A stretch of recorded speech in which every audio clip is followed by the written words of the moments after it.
자, 이번 시간은 교재 97페이지 협회 교육 등에 관한 주제 살펴보겠습니다. 협회에서 많으면 2문제, 적으면 1문제, 교육이 3문제 등 출제가 되고 있습니다. 그래서 먼저 협회 얘기를 하려면 전체 체계부터 먼저 얘기를 하고 갈게요. 자, 우리가 이제 공인중개사법에서 국토부 장관이 소관하는 사무가 있고요. 그 다음에 또 하나 시도지사가 소관하는 사무가 있고, 또 하나가 바로 등록관청에서 소관하는 사무가 있습니다. 그래서 자, 이 얘기를 이제 그렇게 얘기했었죠. 국토교통부 장관이라고 하는 것 관련해서, 국토교통부 장관 관련해서 이슈가 됐던 것들이 뭐가 있었냐면, 지금 이제 나오게 되는 협회라는 개념이 있고요. 그 다음에 또 하나가 공제사업에 관한 주제가 있었죠. 그리고 앞에서 이제 공부했던 것 중에서 거래정보 사업자라고 하는 개념이 있었고, 그 다음에 좀 잡다한 얘기로서 논의가 됐던 것이 공인중개사정책심의위원회 뭐 이런 주제가 있었습니다. 해서 자, 이게 이제 거래정보 사업자 관련해서 먼저 외우실 것 3가지 암기하셨습니다. 기본이 30일 3개월 지정을 취소할 수 있다라고 이렇게 해서 3가지 키워드가 중심이 됐었죠. 그래서 30일 3개월 지정을 취소할 수 있다. 자, 이 얘기는 우리 기본서 가지고 교재를 확인을 한시 하게 되면은, 자, 전속중개계약 다음에 나왔던 주제이죠. 거래정보 사업자에서 교재 54페이지 가서 보시게 되면 거래정보망이라는 주제 가서 간단하게 한번 확인을 하고 오겠습니다. 이 거래정보 사업자 지정 누가 한다? 국토교통부 장관 지정을 하게 될 텐데, 지정 신청했으면 30일 내에 승인 여부 알려줘야 된다 해서 54페이지 가면 내용 나와 있어요. 그래서 30일이라는 것이 이슈가 됐었고요. 그 다음에 지정 운영 규정의 작성 등 관련해서 자, 이렇게 거래정보 사업자 지정을 받게 되면 3개월 내 운영 규정을 작성해서 국토부 장관의 승인을 받아야 된다라는 주제. 그 다음에 중간에 있었던 것 중에 제일 중요했던 게 지정을 취소할 수 있다라고 해서 사연은 중요한 게 아니었었고요.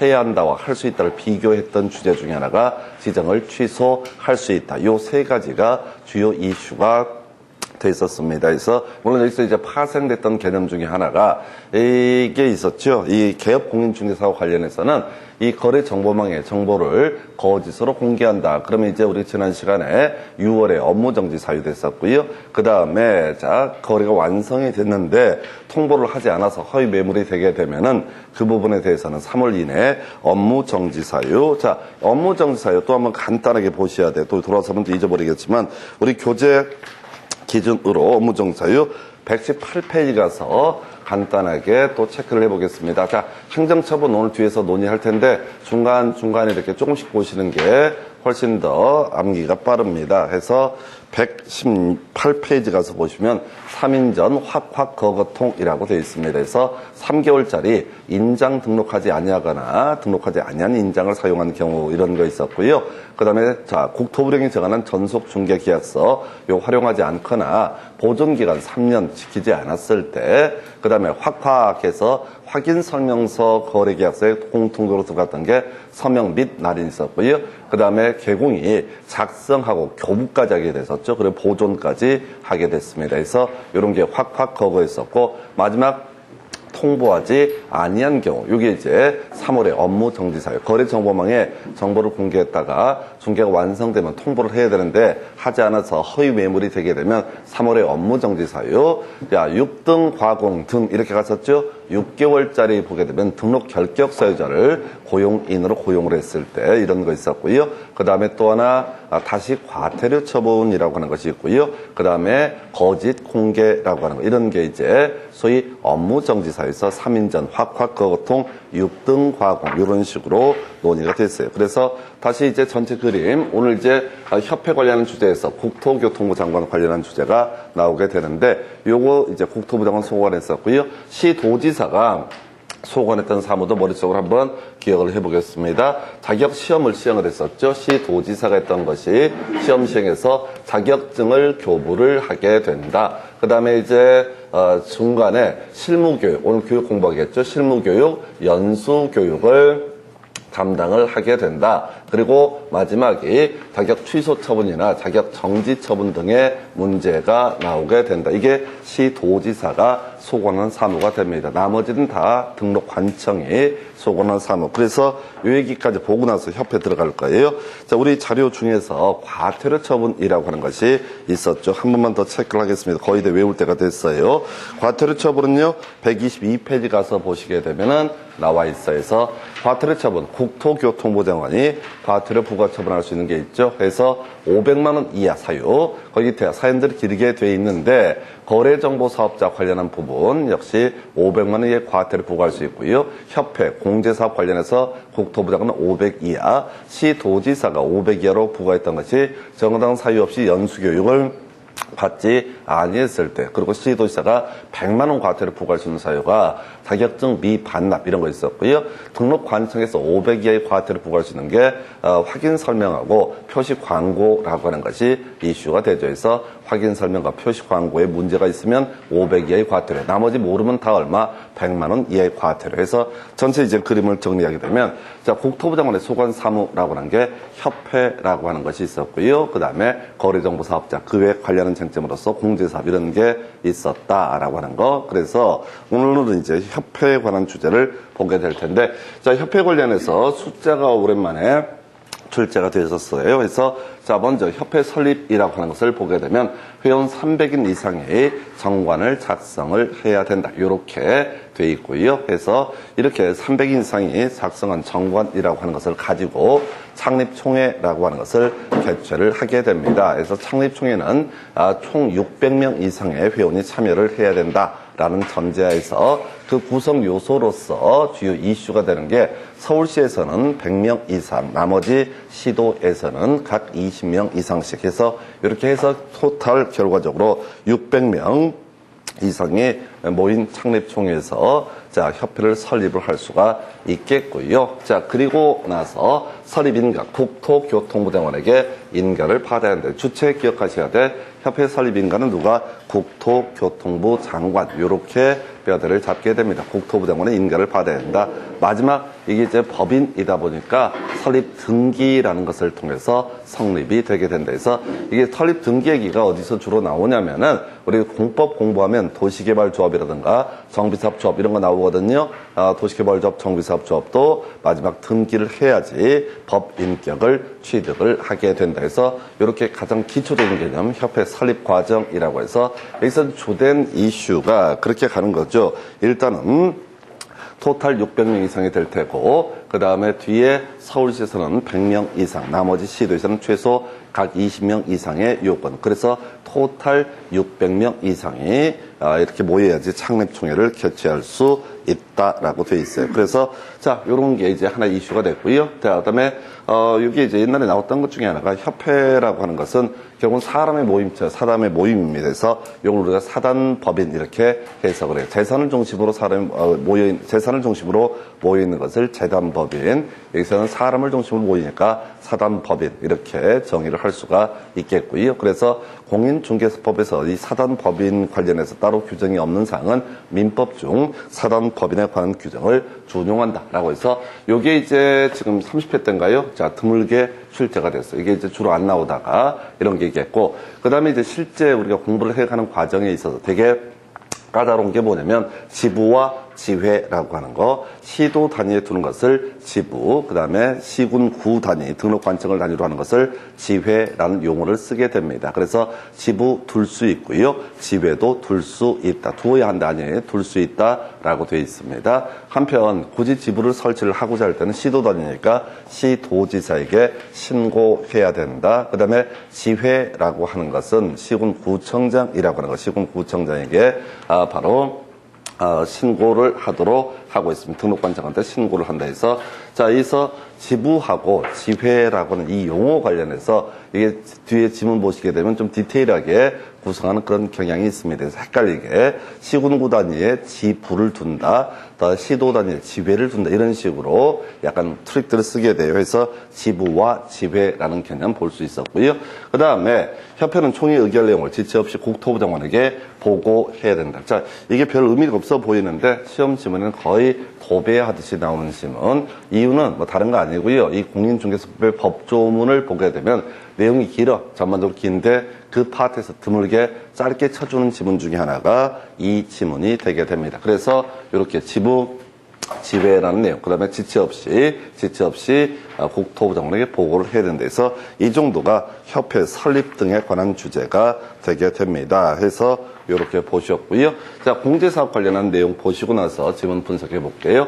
자, 공제사업이라고 하는 거. 자, 이건 어디서 이제 이슈가 됐었냐면은 우리가 앞에서 업무 개시 전까지 해야 했던 게 몇 개가 있었죠. 그 중에 하나가 뭐가 있었냐면은 자, 바로 손해배상 책임 보장을 위한 보증의 설정이라고 하는 거. 이런 것들 해야 했었고요. 그 다음에 임장 등록, 고용인 신고 요 세 가지가 업무 개시 전까지 신고해야 되는 사안이 된다. 이렇게 뼈대를 잡습니다. 자, 그래서 이 이제 업무 개시 전까지 해야 되는 것들 가지고 보셨는데 그 중에 하나가 공제라고 하는 거 해서 우리가 손해배상 책임 보장을 위해서 보증보험 민간 회사를 얘기합니다. 공제에 가입할 수 있고요. 협회가 운영을 하는 겁니다. 그리고 또 하나가 공탁이라는 것을 할 수도 있다. 이런 식의 스토리로 잡아가죠. 그래서 먼저 이제 공제 규정 요즘에 잘 내지 않는데 이 공제 규정 약관입니다. 공제 규정을 제정 변경하고자 할 때 국토부 장관의 승인을 얻어야 된다. 이렇게 되어 있어서 제정할 때도 변경할 때도 국토부 장관의 승인에서 여기 이렇게 되어 있고요. 두 번째가 운영위원회라는 거. 그래서 요즘에 또 한번 나왔었는데 이 공제사업이라고 하는 것이 자 금융업이죠. 금융 관련한 업이 될 텐데 전문가가 나서야 됩니다. 그래서 협회에 뭐 담당 직원들이 다 알 수 있는 건 아니거든요. 그래서 금융 관련 전문가들이 나서서 확인을 해보자라고 하는 거, 통제하자. 이게 운영위원회라는 개념이 되게 됩니다. 자, 그래서 위원회 임기 2년으로 하되 연임할 수 있으며, 자, 그 다음에 보궐위원회 임기는 전임자의 남은 기간을 한다라고 되어 있어요. 그래서 일단은 임기 얘기는 다 2년으로 보셔야 돼. 딱 하나 예외가 있죠. 도시 및 주거환경 정비법에서 재개발조합, 재건축조합에 거기서 이제 조합 임원의 임기는 3년, 그것만 3년이고 나머지 나중에 공간정보법에서 지적위원회, 이 위원회 임기 2년 이런 식으로 가요. 뭐 중요한 건 아닌데 하여튼 임기는 무조건 다 2년 이렇게 묶어서 가셔야겠습니다. 그리고 나서요. 자, 회의. 자, 요거 아무것도 아닌데 약이 바짝바짝 오르는 거예요. 자, 일단 회의를 개의할 때는 기본적으로 과반수가 출석을 해야 됩니다. 이걸 우리가 의사정족수라고 부르게 될 것이고요. 그 다음에 회의를 열어서 어떤 사안을 의결을 하고자 한다. 그러면 출석위원 과반수의 찬성으로 다 의결을 하게 된다. 이것도 어디나 다 똑같아. 회의하게 되면 항상 제적위원 과반수의 출석으로 개의하고 회의를 열었어요. 그리고 만약에 이제 21명이 출석위원이다, 제적위원이다. 그러면 11명이 모여야지 회의를 열 수가 있다. 그 다음에 지금 이제 11명이 왔을 때 13명이 올 수도 있고 11명이 올 수도 있고 12명이 올 수도 있을 텐데 이때 출석위원 과반수의 찬성으로 그 사안을 의결을 한다. 이것도 그냥 전체 그림으로 보셔야 돼. 개별적으로 외워서 끝장을 내릴 건 아니고요. 어디나 다 똑같은 구조인데 꼭 이런 식이야. 제적위원 과반수의 찬성으로 의결한다. 그럼 이제 틀리게 되는 거야. 제적위원 과반수가 아니라 출석위원 과반수의 찬성으로 의결을 하게 된다. 이렇게 얘기를 하죠. 해서 이렇게 보셨고요. 자, 그래서 회의까지 보셨고 나머지 내용은 조금 이따가 살을 붙일 거예요. 자, 공제사업 관련해서 자, 소위 책임준비금이라는 개념이 있게 됩니다. 이게 이제 은행으로 치면 BIS 비율이라고 얘기하는데 은행에서 예금을 받습니다. 그러면 그 돈을 항상 어디 예금자 은행에 금고에다 담아둘 것은 아니고요. 대출도 해줄 수 있고 등등등 이렇게 할 거예요. 그런데 나중에 이 예금을 하신 분들이 돈을 돌려달라고 했을 때 최소한 은행에서 전체 예금액에 예를 들어 BIS 비율 8% 이렇게 하게 되면 전체 100억을 수출을 했다. 그럼 8억은 현금으로 보관을 하고 있어야 된다. 이런 식의 비율을 BIS 비율이라고 부르게 되는데 지금 공제라고 하는 것은 개업, 공인중개사 등에게 가입을 합니다. 그래서 돈을 받게 돼요. 그래서 그 돈을 가지고 중개사고가 났을 때 우선 이 돈으로 보전을 해주고 나서 나중에 구상권 행사하는 식으로 가는 것이 공제의 기본 구조가 되게 될 텐데 그중에서 책임준비금이라고 해서 공제를 수입해 수입액의 10%가 되죠. 10% 숫자가 중요한 게 아니라 기준점이 중요해요. 공제료 수입액의 100분의 10 이상으로 책임 준비금을 구성을 적립을 해두고 있어야 되겠고요. 그 외에 협회가 책임 준비금을 다른 용도로 사용을 하고자 할 때 국토부 장관의 승인을 받아야 된다 해서 요거 이제 개별적으로 가시면 안 돼. 다 이제 협회 관련해서는 다 누가 담당한다? 국토교통부 장관 이렇게 끊어가셔야겠고, 그 다음에 지금 개선 명령 등 관련해서 일단 뼈대 가겠습니다. 협회를 총괄하는 사람이 누굽니까? 국토교통부 장관. 그래서 국토교통부 장관은 명할 수 있다라고 되어 있어요. 명령할 수 있다 해서 개선을 명할 수 있다 해서 머리 글자 다시 외우셔야 돼. 변보손을 절대 텍스트를 읽으시면 안 되고요. 변보손을 명할 수 있다. 최근 8년 동안 2번 출제가 됐었고요. 협회는 국토부 장관은 협회에 대해서 변경 명령, 보유 명령, 그 다음에 손실 처리 명령 등을 할 수가 있다 해서 텍스트 읽으시면 안 되고 명령의 유형에 대해서 구성이 됩니다. 해서 변보손을 명할 수 있다. 요 정도를 가지고 이제 교재를 가지고 살을 붙여서 볼 텐데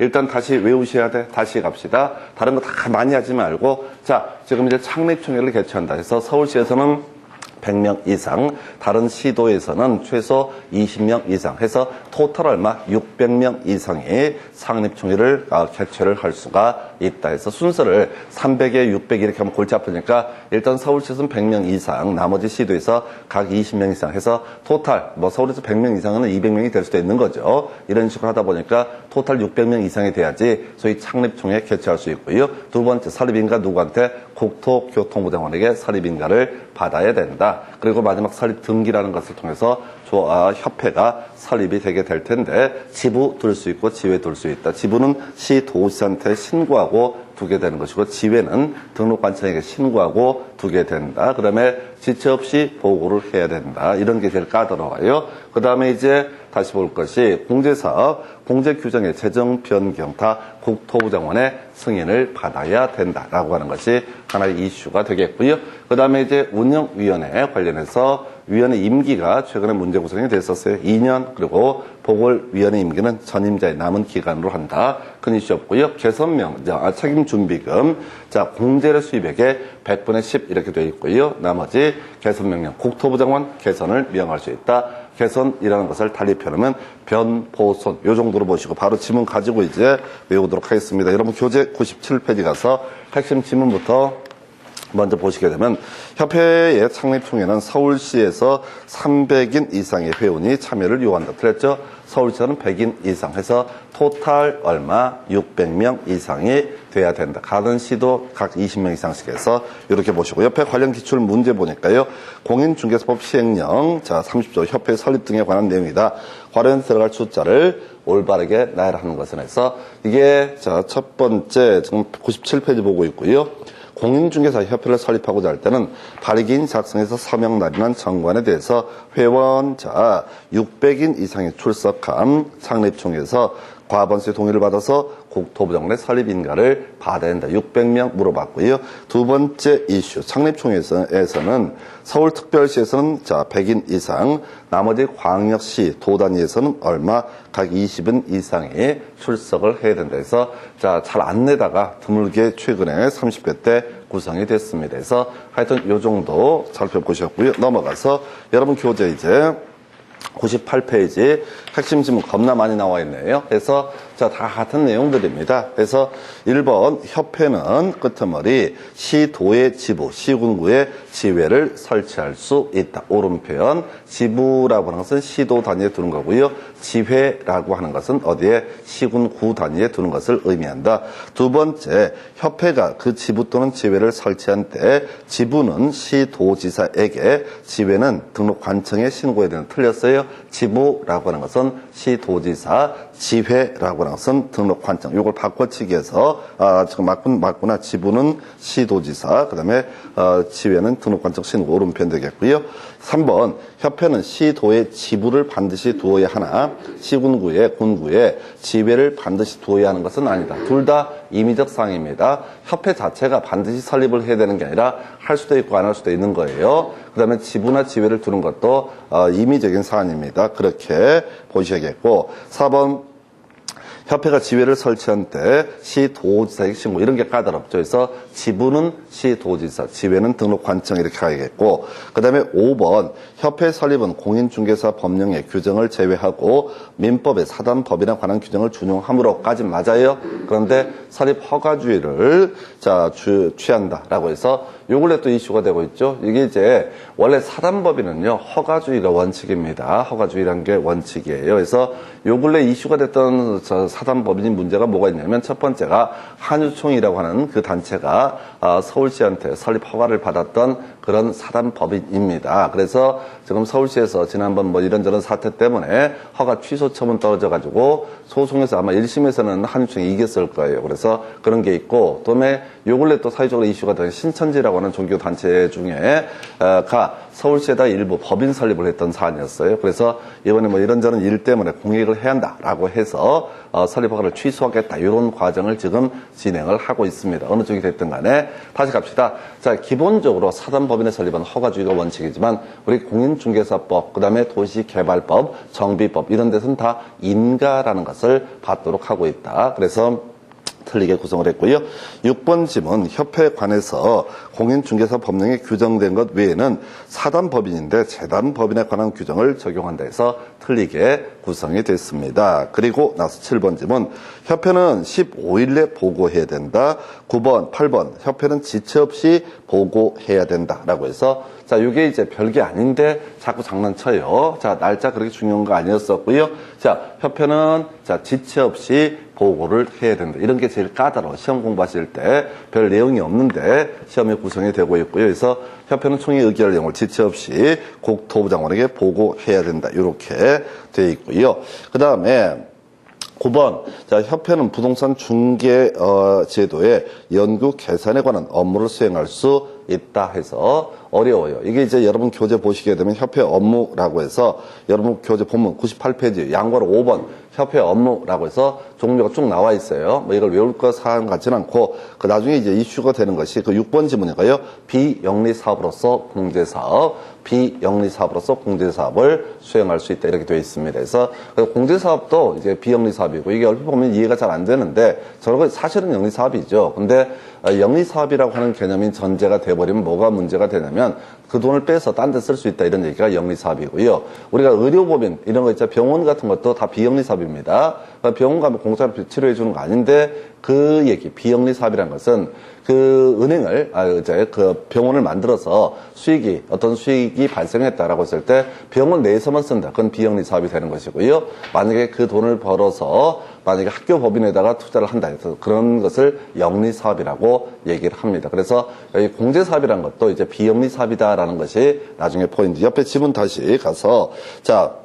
10번 협회는 부동산 정보 제공에 대한 업무를 직접 수행할 수 없다. 틀렸죠? 그래서 자, 요즘에 직방인가요? 직방이라고 해서 광고 뜨잖아요. 그게 이제 부동산 거래 정보 등을 공개하는 것 중에 하나가 됩니다. 그래서 하여튼 9번, 10번 어려웠었고요. 11번 자, 이게 이제 그나마 포인트죠. 자, 협회는 영리 사업으로서 회원 간의 상호 부조를 목적으로 공제 사업을 할 수가 있다라고 해서 일단 요걸 틀리게 뽑았네요. 그래서 자, 지금 공제 사업이라는 것은 비영리 사업의 일종이 되게 된다 해서 하여튼 답 안 됐으니까 좀 신경 끄시고요. 그나마 약간 거슬리는 게 나머지는 뭐 그런가 보다 하고 넘어가시면 돼요. 어차피 다 외워서 푸는 거 아니니까. 자, 그래서 11번 보셨고 12번 협회 끄트머리 자 지금 보니까 기업 공인중개사에 대한 행정 제자처분 부과와 집행의 업무를 할 수 있다. 말도 안 되는 거지. 우리가 이제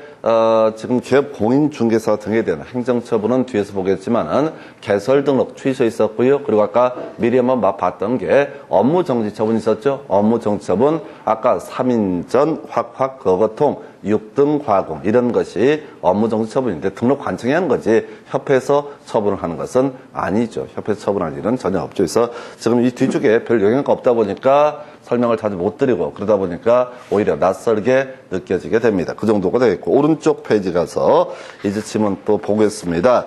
자, 협회는 재무 건전성 기준이 되는 지급 여력 비율을 100분의 10 이상으로 유지해야 된다라고 해서 자, 아까 책임 준비금이라고 하는 거 공제료 수입액이 얼마? 100분의 10 이상. 근데 문맥이 부드럽지 않아요. 기준점이 없이 100분의 10 이상. 근데 가끔 이제 옛날 문제들이고 대신 요즘에는 깔끔하게 구성하니까 가만 보셨고. 2번 지문이요. 책임 준비금의 적립 비율은 자, 공제사고 발생률, 공제금 지급액 등을 통합적으로 고려해서 정하되 공제료 수입액의 100분의 10 이상으로 정한다 해서 공제료 수입액의 100분의 10 이상 오른편에서 앞쪽은 다 잡단 얘기고 포인트 공제료 수입액의 100분의 10 이상. 그 다음에 3번 지문 공인중개사협회는 책임 준비금을 다른 용도로 사용을 하고자 할 때 국토부 장관의 승인을 받아야 된다 해서 오른편 구성을 하고 있습니다. 그래서 요 정도고요.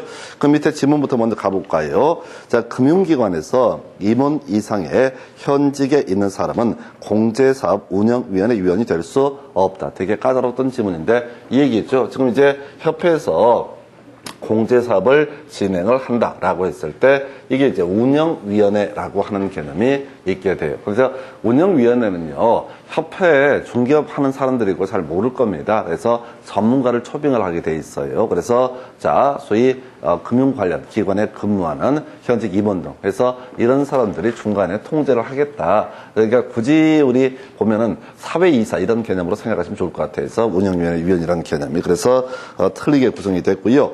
공제사업 운영위원회 임기는 2년이며 연임할 수 없다. 해서 연임은 무조건 가능합니다. 이것도 이 자체가 중요한 게 아니라 어디가 됐든 간에 연임이란 말만 나오면 무조건 다 연임은 가능하다. 이렇게 가셔야 돼. 나중에 공간정보법 가면 지적위원회, 위원회, 연임 이런 거 나오거든요. 무조건 연임은 가능하다. 이건 과목을 떠나서 무조건 다 연임은 가능하다. 자, 잡단 얘기들이고요. 그 다음에 넘어가서 몇 페이지? 100페이지 가서 볼까요? 자, 그래서 지금 이제 핵심 지문 중에 하나를 보면 공인중개사협회는 회계연도 종료 6개월 이내에 매년에 공제사업의 운용 실적 등을 일간신문 등에 일간신문 등을 통해서 공제계약자에게 공시해야 된다 해서 여기 이제 작년에 드물게 처음으로 나왔던 지문이에요. 해서 보니까 오른쪽에 뭐라고 되어 있냐면 3개월이라고 되어 있죠. 그래서 3개월 이내에 일정한 사항을 공시를 해야 된다라고 이렇게 되어 있습니다. 그래서 지금 그 정도 얘기고요. 좀 이따 보시겠고 그 다음에 두 번째 핵심 지문까지 보고 나서 정리해 볼게요. 자, 금융감독원의 원장은 국토부 장관이 요청하는 경우, 자, 공제사업에 관해서 조사 또는 검사를 할 수 있다. 이렇게 되어 있습니다. 그래서, 자, 드물게 나왔던 점은, 자, 일단은 협회에 관한 총괄적인 책임 관리 감독은 누가? 국토교통부 장관이 할 테고, 실무적인 요소, 자, 이 돈 얘기다 보니까 금감원에 살 수 있다. 근데 지금 보시면서 거의 이상한 지문들 몇 개씩 나와요. 쫓아가시면 안 되고요. 계속 몇 개 기본이 되는 지식들을 다져야 되겠다 해서 이제 나머지 관련 기출 문제 가지고 좀 체크를 해볼게요. 교재 99페이지 가서 보시게 되면 관련 기출 문제 요거 중에서 공인중개사 법령상 협회 공제사업에 관한 설명으로 옳은 것은 모두 몇 개인가 라고 해서 24회 때 옛날 문제예요. 그래서 첫 번째 협회는 서울특별시에 주된 사무소를 두어야 한다 해서 이거 없어졌어요. 이건 이제 지금에 와서는 전혀 의미가 없어요. 이게 24회 시험 출제를 할 때 그때는 이제 이게 뭐가 문제가 되냐면 그 당시에는 이게 1년 전에 삭제가 된 조항이었어. 그래서 법 개정된 걸 아는지 모르는지를 물어봤던 그런 문제입니다. 그래서 이제 왜 이 조항이 삭제가 됐냐면 자, 저것 때문에 그래요. 세종시 때문에 그래서 세종시. 전에는 이제 서울에 모든 중앙행정부처가 다 있으니까 별 그냥 생각 없이 그냥 서울시에 주된 사무소를 두어야 된다. 이렇게 이제 했다가 세종시로 행정청이 다 상당수가 이전하면서 이 조항을 삭제합니다. 그래서 지금에 와서는 전혀 의미가 없어요. 자, 두 번째. 협회관에서 공인중개사 법령에 규정된 것 외에 민법 중 조합에 관한 규정을 적용한다 해서 틀렸죠? 협회 성격은 사단법인이기 때문에 이 법에 정함이 없을 때는 민법 중 사단법인에 관한 규정을 적용을 하게 된다. 이렇게 봐야겠고요. 자, 그 다음에 세 번째, 협회는 정관이 정하는 바에 따라서 광역시에 지부를 둘 수 있다. 옳은 표현. 광역시, 특별시, 도단위는 지부 둘 수 있다. 그리고 지부 설치했을 때 시도지사에게 신고해야 된다. 이렇게 할 테고요. 자, 그 다음에 협회는 책임 준비금을 다른 용도로 사용하고자 할 때 국토부 장관의 승인을 얻어야 된다. 협회에 대한 관리 감독은 누가 한다? 국토교통부 장관. 그 다음에 책임 준비금의 적립 비율은 협회 총수입액의 100분의 10 이상에서 이런 게 힘들죠. 100분의 10 이상은 맞는데 공재료 수입액의 100분의 10 이상이지 협회 총수입액의 100분의 10이 되는 것이 아니다라고 할 거. 그래서 이런 게 까다롭습니다. 숫자 맞고 옆을 흔들어 버린 케이스. 해서 이렇게 해서 첫 번째 틀렸고 두 번째 틀렸고 세 번째 맞고 네 번째 맞고 다섯 번째 틀렸고 두 개가 옳게 구성이 된 사례가 되겠습니다. 그래서 이렇게 보시고 다음 페이지 가서 자 100페이지 가서 보면은 자 이렇게 되어 있어요. 자 공인중개사 법령상 자 25트 문제네요. 공인중개사협회 공제사업 등에 관한 설명 옳은 것을 모두 고르시오라고 되어 있습니다. 그래서 기억번 자 협회 공제 규정을 재정 변경하고자 할 때 국토부 장관의 승인을 받아야 되는데 이건 옳은 표현 되겠습니다. 그래서 자 요거 하면요 항상 이렇게 박스형 문제 가실 때 그중에 고르는 건 기억번은 반드시 포함이 돼야 된다 이런 식으로 체크를 하셔야 돼요. 안 그러면 말려버려요. 그래서 하여튼 이 박스형 개수 물어보는 건 어쩔 수 없다 하더라도 기억, 니은, 티귿 이 중에서 고르시오 이런 식의 문제는 옳은 거 하나로 알면 정확하게 체크하는 거. 이게 이제 지금 시험 공부할 때부터 연습이 되셔야 돼. 기억은 반드시 포함돼야 되고요. 니은번 위촉받아 보궐위원이 된 운영위원의 임기는 전임자 임기에 남은 기간을 한다 해서 자 25회 시험 기준으로 봤을 때는 처음 나왔던 지문이에요. 이건 이제 유보하는 거예요. 옳은 편인데 일단 유보. 그럼 이제 기억은 무조건 들어가야 되고 니은은 잘 모르겠고 디귿 운영위원회 회의는 재적위원 과반수의 찬성으로 의결한다. 이게 이제 꼭 알아야 되는 거죠. 틀렸죠? 자, 항상 회의를 개의할 때는 재적위원 과반수가 출석을 해야 되고, 자, 의결할 때는 뭐라고요? 출석위원 과반수의 찬성으로 의결한다. 이렇게 가야 됩니다. 그래서 이게 지금 틀리게 구성이 됐고요. 자, 그 다음에 리을번 협회와 개업 공인중개사 간에 체결된 공제계약이 유효하게 성립하려면 공제계약 체결 당시에 공제사고 발생 여부가 확정되지 않은 것을 대상으로 한다 해서 자 일단은 옳은 편이 되는데 자 이 문제는 이 판례 지문이었단 말이에요. 그래서 25회 문제가 만만치가 않았어요. 이 문제가. 그래서 기억은 옳은 표현, 그 다음에 니은은 그 당시 시험 지문으로는 잘 새롭게 나왔으니까 어려웠고 디귿은 상식의 문제로 가셔야 됩니다. 이게 어디나 다 똑같다고. 자 개의 회의를 열기 위해서는 어떻다? 출석위원 과반수가 자 재적위원 과반수가 출석을 해야 되고 그 다음에 자 어떤 사항을 의결할 때는 어떻다? 출석위원 과반수의 찬성으로 의결한다 이렇게 가셔야 돼요. 그래서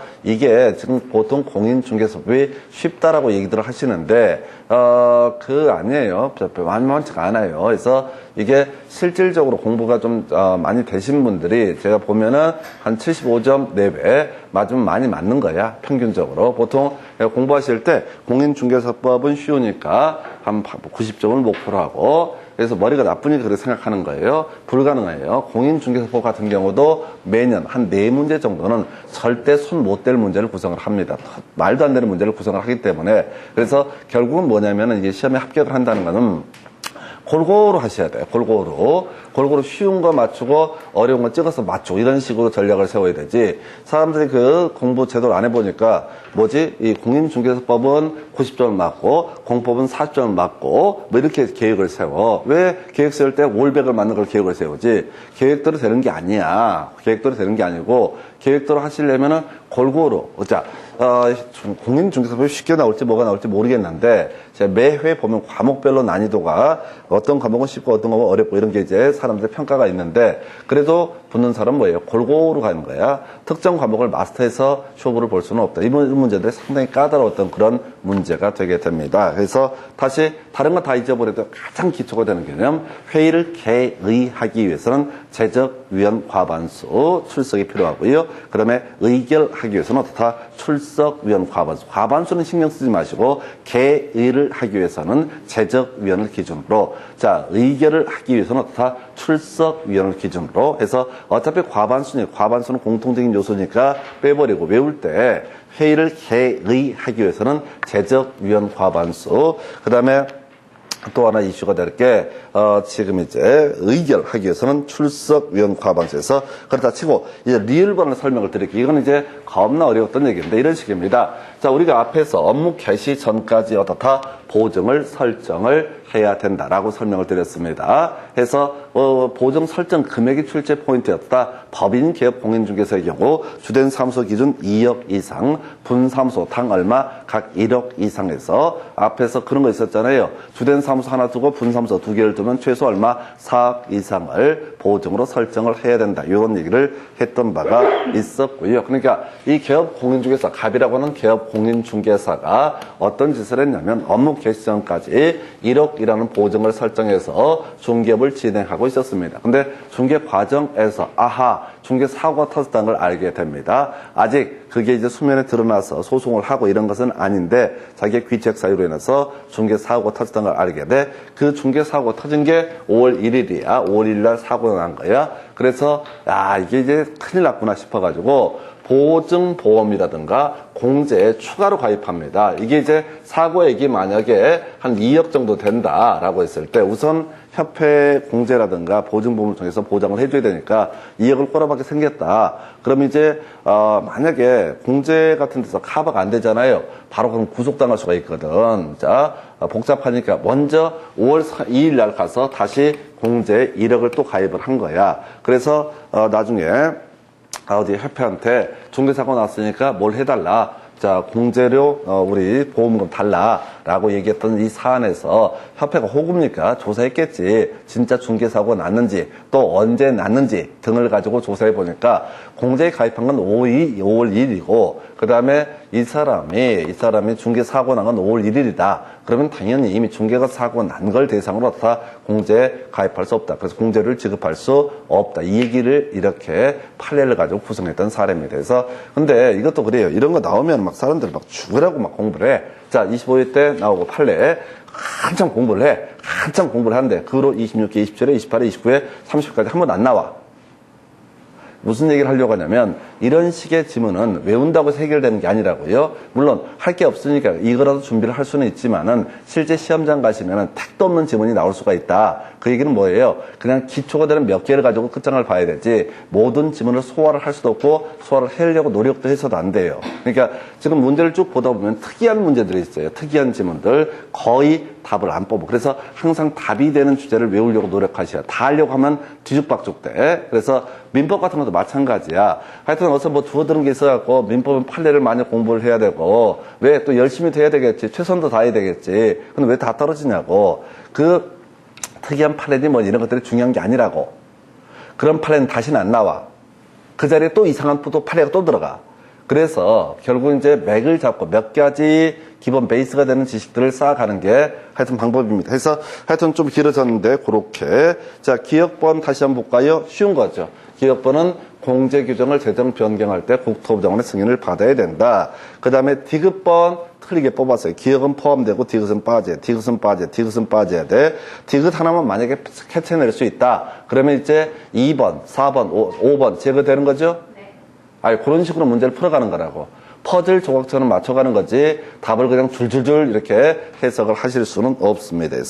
그래서 기억, 니은, 그 다음에 리을 이렇게 해서 어떤 그런 문제고요. 아주 어려웠던 문제. 그 밑에 자 교재 100페이지 하단에 관련 기출문제 2개 나와 있어요. 자, 먼저 공인중개사 법령상 국토부 장관이 협회 공제사업 운영에 대해서 개선 조치로 명할 수 있는 것으로 명시되지 아니한 것은 자 변보손 이렇게 외울 수밖에 없다고 그랬어요.